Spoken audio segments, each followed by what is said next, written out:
बहुत समय पहले की एक बात है। सूरजपुर नाम का एक गांव था।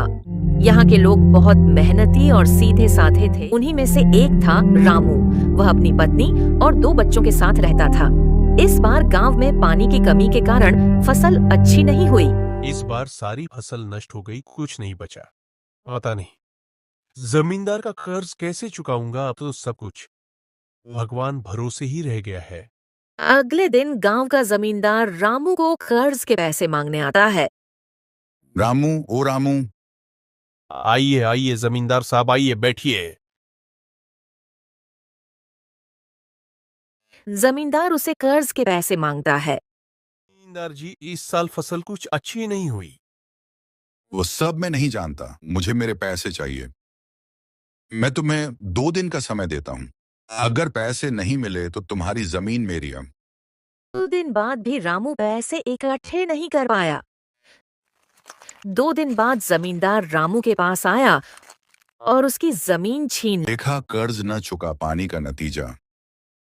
जमीन छीन जाने के बाद रामू मछलियां पकड़ता और उसे बेचकर जो पैसे मिलते उससे घर चलता। एक दिन जब वह मछली पकड़ रहा था, उसके कांटे में एक बड़ी मछली फंसी। रामू ने जब उस मछली को बाहर निकाला तो वह मछली बोलने लगी। मुझे मत मारो, मुझे मत मारो। बोलती हुई मछली देख रामू डर गया। रामू ने डरते हुए उससे पूछा। तुम बोल सकती हो। मछली ने कहा, हाँ, मैं बोल सकती हूँ।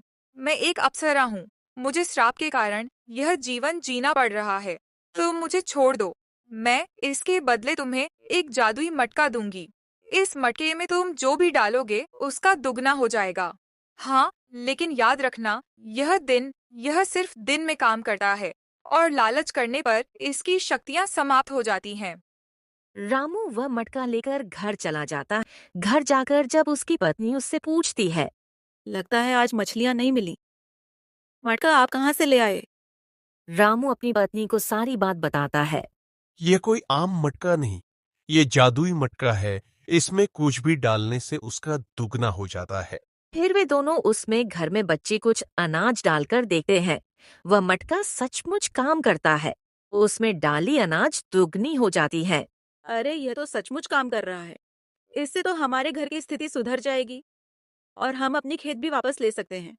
अब वे रोज मटके में कुछ डालते और उसका दुगना हो जाता। इसी तरह रामू ने गांव के चौराहे पर एक दुकान खोल लिया। वह जरूरतमंदों की मदद भी करता, जिससे रामू का नाम गांव में प्रसिद्ध हो गया। ग- गांव का जमींदार राम मुंह से जलने लगा। वह रामू जिसके पास अपने परिवार का पेट भरने के पैसे नहीं थे, उसके पास इतना पैसा कहाँ से आ सकता है।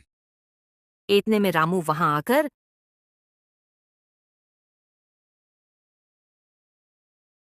जमींदार साहब, ये रहे आपके पैसे। रामू जमींदार को पैसे देता है और अपनी जमीन वापस ले लेता है।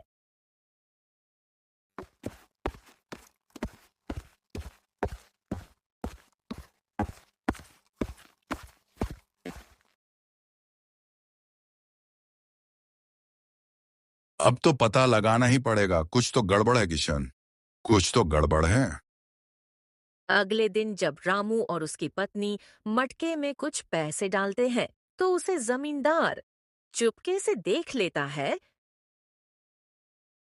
अच्छा, तो ये राज है इनके पैसे का। एक काम करता हूँ, इस मटके को चुरा लेता हूँ, फिर देखता हूँ कौन मुझसे आगे बढ़ पाता है। कहकर वहां से चला जाता है और अगले दिन उसे चुराने का मुझे फैसला लगता करता है है। हमें एक आखिरी बार कुछ पैसे डाल लेनी चाहिए। हाँ हाँ, तुम ठीक कह रही हो। फिर हमें इसे वापस मछली को दे देना चाहिए और उसका धन्यवाद भी कराना चाहिए। लेकिन उस मटके में पैसे डालते ही वह गायब हो जाता है। लेकिन वह दोनों समझ जाते हैं कि यह किसी दूसरे जरूरतमंद की मदद करने चला गया। लेकिन इन सब से अनजान जमींदार जब रात को उस मटके को चुराने जाता है, तो वह मटका उसे नहीं मिलता। वह गुस्से से वहां से चला जाता है अगले दिन जब रामू खेत से वापस लौट रहा था, जमींदार उसे रास्ते में रोककर मुझे तुम्हारे पैसों के बारे में सब पता है, मुझे वह मटका दे दो। वह मटका मेरे पास भी नहीं है, वह किसी दूसरे जरूरतमंद व्यक्ति के पास चला गया है। अच्छा, तो तुम मुझे नहीं बताओगे? तुम्हें देख लूंगा। कहकर वहां से चला जाता है। रात को जब रामू अपनी दुकान बंद करके चला जाता है, जमींदार वहां आता है। उसके हाथ में मसाल और मन में ईर्ष्या भरा हुआ था। वह रामू की दुकान को आग लगा देता है, लेकिन जब वह भाग रहा होता है, उसे गांव का एक बुजुर्ग व्यक्ति देख लेता है। अगले दिन गांव में सभा बुलाई जाती है। सभा में जमींदार और रामू को भी बुलाया जाता है। अरे यह क्या तमाशा लगा रखा है सुबह सुबह? जमींदार साहब, कल रात रामू की दुकान किसी ने जला दी। अरे किसने रामू भाई की दुकान जला दी?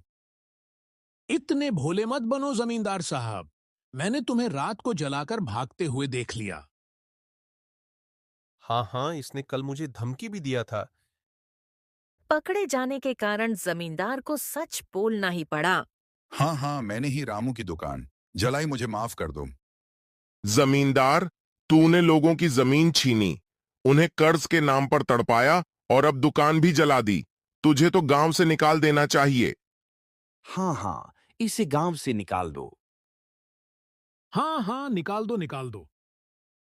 रुको रुको, हमें गुस्से से नहीं, संयम से काम करना चाहिए। इसे छोड़ दो।